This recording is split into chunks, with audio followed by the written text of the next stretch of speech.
Hi అండి, అందరూ ఎలా ఉన్నారు? నేనైతే చాలా బాగున్నానండి. మీరు కూడా బాగుండాలని మనస్ఫూర్తిగా కోరుకుంటున్నాను. ఎవరైనా ఫస్ట్ టైం మన వీడియోస్ చూస్తున్నట్టయితే కనుక ప్లీజ్ లైక్ చేసి సబ్స్క్రైబ్ చేయండి. మీరు ఇచ్చే చిన్న లైక్, స్వీట్ కామెంట్ నాకు చాలా సపోర్ట్గా ఉంటుంది. ఈరోజు మన వీడియో వచ్చేసి నేనైతే కనకాంబరం మొక్కలు అయితే వేస్తున్నానండి. ఈరోజు పిల్లల స్కూల్స్ లేవు కదా, లేవనేసి మేమైతే అత్తమ్మ వాళ్ళ ఇంటికి అయితే వెళ్ళాము. ఈ కనకాంబరం నారు వచ్చేసి పక్కన ఉండే పిన్ అయితే ఇచ్చింది. చాలా బాగున్నాయండి. వాళ్ళ ఇంట్లో చెట్ల దగ్గర వచ్చినాయి కదా, మనం కొన్న మొక్కల కన్నా ఇవైతే చాలా బాగున్నాయి, ఫ్రెష్గా ఉన్నాయి. నేనైతే 2 మొక్కల కింద చెప్పు అయితే వేశాను. నాకు మొక్కలు వేయడం అంటే చాలా ఇష్టం. మాకు ఇంటి పక్కన కొద్దిగా స్థలం అయితే ఉంది. ఆ స్థలంలో ఎప్పుడు మామయ్య గారు నేను కూరగాయల మొక్కలు, పూల మొక్కలు వేసేవాళ్ళము. ఇప్పుడు ఊళ్ళో ఉండట్లేదు కాబట్టి నేనైతే పెద్ద మొక్కలు వేయడానికి అయితే అవ్వట్లేదు. మామయ్య గారు కూడా కొంచెం నడవలేక ఆయన కూడా వేయట్లేదు. ఇంకా పిన్ని ఇచ్చింది కదా అని చెప్పి మేమైతే కనకాంబరం నారు అయితే వేశాను. ఇంకా కొన్ని బెండ విత్తనాలు, బీర విత్తనాలు ఉంటే కూడా పెట్టానండి. ఒక 1 వీక్ అయితే వచ్చేస్తాయి, ఎందుకంటే వర్షాలు బాగా వస్తున్నాయి కదా. ఇలా వర్షం వచ్చేటప్పుడు మొక్కలు వేస్తే ఆ మొక్కలు చాలా బాగా బతుకుతాయి. నారు కూడా చాలా బాగుంది. మొక్కలు ముదురు మొక్కలుగా ఉండడం వల్ల చాలా బాగున్నాయి మొక్కలు అయితేని. నాకైతే పువ్వులు అంటే చాలా ఇష్టం. ఇప్పుడు బయట ఊర్లో ఉండడం వల్ల కొంచెం వేయడానికి అయితే అవ్వట్లేదు, కానీ ఇంతకుముందు అయితే మొక్కలు బాగా వేసేవాళ్ళము. ఇంకొకటి ఏంటంటే పక్కన హౌస్ కన్స్ట్రక్షన్ జరుగుతుంది. అవి దానివల్ల ఏమన్నా మొక్కలు ఇబ్బంది అవుతాయని చెప్పేసి మేము వేరే మొక్కలు ఏం పెట్టలేదు.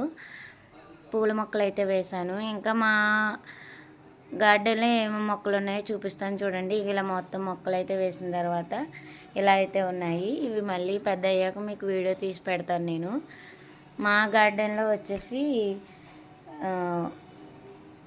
మనం ఏదైనా మొక్కలు వేసినప్పుడు కొద్దిగా ఎంత వర్షం వచ్చినా కానీ మొక్క వేసిన వెంటనే కొద్దిగా నీళ్ళు అయితే వేయాలంటండి. అలా వేస్తే మనం అదే నారు పోసిన వాళ్ళు నీరు పోయాలనేదో సామెత ఉంటుంది కదా, అలా అని చెప్పి మొక్క అలా వేసి వదిలేయకూడదంట, కొద్దిగా వాటర్ పోయాలి. మా గడ్డల్లో మొక్కలు వచ్చేసి జామ చెట్టు, కరివేపాకు చెట్టు, ఇలా అరటి చెట్లు. మొన్న ఈ మధ్యనే నేనైతే ఉసిరి చెట్టు కూడా వేశాను. ఇంకా చాలా బాగా వచ్చిందండి, బతికేస్తుంది కూడా.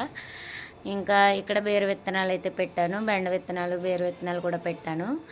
ఇవన్నీ మొక్కలు వచ్చిన తర్వాత మళ్ళీ వీడియో పెడతాను. జామ చెట్టు, అట్టి చెట్టుకి అయితే 2 గెలలు ఉన్నాయండి. ఇంకా ఇక్కడ వచ్చేసి పక్కన తాటి చెట్టు అయితే ఉంది. కింద తాటికాయలు ఉన్నాయి. నేను వెళ్ళి చూసాను ఎలా ఉన్నాయి తీద్దామని. తీస్తుంటే కాయ చూడటానికి అయితే బాగానే ఉంది. అత్తమ్మ చెప్పింది అవి బాగుండట్లేదు, ఒగరుగా ఉంటున్నాయి, అందుకే ఎవరు తీసుకోవట్లేదు అని చెప్పింది. అందుకే ఇలా ఉంది. ఇన్ని తాటికాయలు ఇక్కడ పడి ఉన్నాయని అనుకున్నాను నేను కూడా తీయలేదు, వదిలేసాను. ఇది తైవాన్ మామిడి అని చెప్పేసి 400 కొని అక్కడ వేసామండి మేము. ఇంకా మొక్క అయితే చిన్నగానే ఉంది. ఇంకా మా స్థలం అయితే ఇలా ఉంది. పక్కన హౌస్ జరుగుతుందని చెప్పాను కదా, హౌస్ కన్స్ట్రక్షన్ జరుగుతుంది. అవి ఏమన్నా పడితే మొక్కలు ఇరిగిపోతాయని చెప్పి వేరే మొక్కలు కూరగాయల మొక్కలు అయితే ఏం పెట్టలేదు. ఎప్పుడు ఆకుకూరలు, కూరగాయలు, ఆనపపాదులు అన్నీ పెట్టేవాళ్ళము. ఈసారి ఇంకా ఏం పెట్టలేదు. నెక్స్ట్ ఇయర్ కొద్దిగా మట్టి అయితే వేయించి అప్పుడు వేద్దామని అనుకుంటున్నాము. ఇంకా మా హస్బెండ్ ఆంజనేయస్వామి జెండా అయితే కడుతున్నారు ఇంటికి. చూడండి, మా మేడ నుంచి ఇలా చుట్టూ ఉన్న వాతావరణం అయితే ఇలా ఉంటుంది. క్లైమేట్ అయితే ఈరోజు సూపర్ ఉంది. వర్షము లేదు, ఎండ లేదు, చాలా చల్లగా మబ్బులతో ఉంది. పల్లెటూరు వాతావరణం ఇలాగే ఉంటుంది నిజంగానే. చుట్టూరు చెట్లు, పెద్ద పెద్ద ఇల్లులు. పల్లెటూరులో ఖాళీ స్థలాలు ఎక్కువ ఉండడం వల్ల మినిమం 5 సెంట్లలోనైనా సరే ఇల్లులు ఉంటాయి. అదే సిటీస్లో అయితే చిన్న చిన్న స్థలాల్లో ఇల్లులు ఉంటాయి. ఇంకా ఎలాగ వచ్చాము కదా అని చెప్పి వాటర్ ట్యాంక్ క్లీన్ చేసి చాలా రోజులైందని మా హస్బెండ్, మా చిన్నోడు అయితే క్లీన్ చేస్తున్నారు. వాళ్ళ ట్యాంక్ నుంచి నీళ్ళు వదిలేస్తే వాటిలో నేను ఆడుతున్నాను. ఇంకా కొద్దిగా కరివేపాకు అయితే కోసుకుంటున్నాను. ఒక 1 వీక్ 10 డేస్ అలా వస్తుంది. వెళ్ళినప్పుడల్లా నేను తెచ్చుకుంటూ ఉంటాను. కరివేపాకు మన సొంత చెట్టు మూల చాలా ఫ్రెష్గా ఉంటుంది. ఇంతకీ ఈ వీడియో మీకు ఎలా అనిపించిందో కామెంట్ అయితే చేయండి.